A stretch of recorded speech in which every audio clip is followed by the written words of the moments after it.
كلمتين وبس. تعمل ايه لو انت رايح القسم علشان تعمل محضر؟ تعالى يا سيدي اقول لك الخطوات والاجراءات القانونيه في تحرير المحضر داخل اسم الشرطه. رقم 1: الذهاب الى اسم الشرطه وطلب عمل محضر.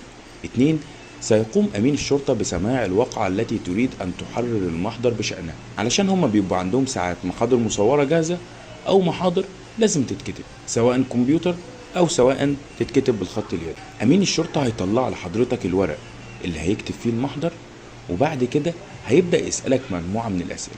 طبعا حضرتك وانت رايح تعمل المحضر بتاعك لازم حضرتك يكون معاك البطاقة أو أي إثبات شخصية في الرقم القومي بتاعك، ويكون ساري سواء رخصة القيادة أو الباسبور، أي حاجة صادرة من وزارة الداخلية. بعد ما تخلص المحضر بتاع حضرتك هتوقع على أقوالك، ولو حضرتك هتقدم مستندات حضرتك بترفق صور من المستندات، أو أمين الشرطة أو محرر المحضر اللي موجود مع حضرتك